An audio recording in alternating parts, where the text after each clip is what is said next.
हाँ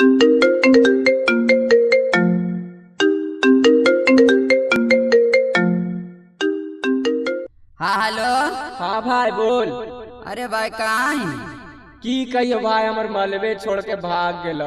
अरे भाई टेंशन तो ज्यादा नहीं मत देते कि नया साल अगले नया माल फटेगी। चल नया साल में नया माल फटाना है। मिक्स बाय छोटेलाल बाबू। नया साल में नया माल फटाना है।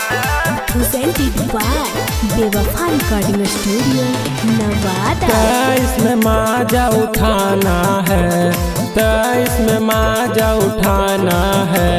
नया साल में नया माल पटाना है, नया साल में नया माल पटाना है।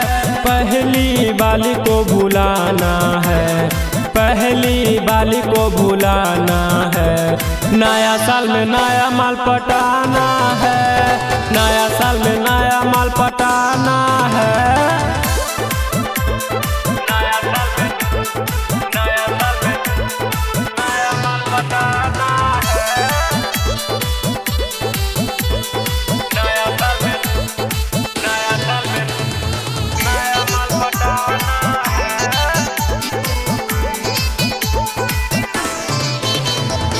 पार्टी में मुर्गा और दारू चलेगा सो पूरा नाइट। पियला में कोई देगा गाली, होगा न कबनो पाए।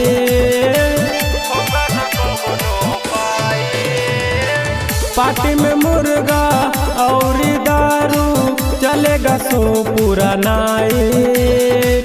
पियला में कोई देगा गाली, होगा न कबनो पाए।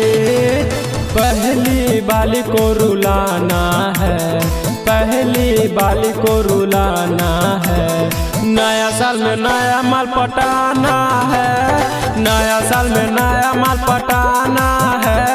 तो इसमें माजा उठाना है, तो इसमें माजा उठाना है।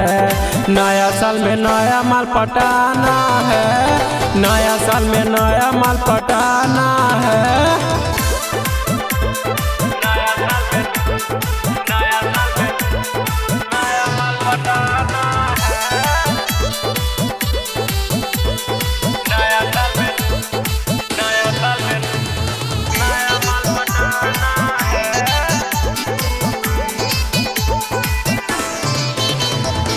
सचिन सन भी रहत गीला, नया गर्लफ्रेंड बना के रहेगा माजा।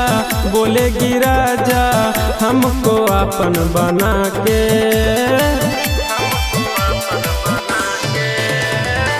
सचिन सन भी रहत गीला, नया गर्लफ्रेंड बना के रहेगा माजा। बोलेगी राजा हमको अपन बना के। पार्टी में सबको नचाना है, पार्टी में सबको नचाना है। नया साल में नया माल पटाना है, नया साल में नया माल पटाना है। तो इसमें माजा उठाना है, तो इसमें माजा उठाना है। नया साल में नया माल पटाना है, नया साल में नया माल पटाना है।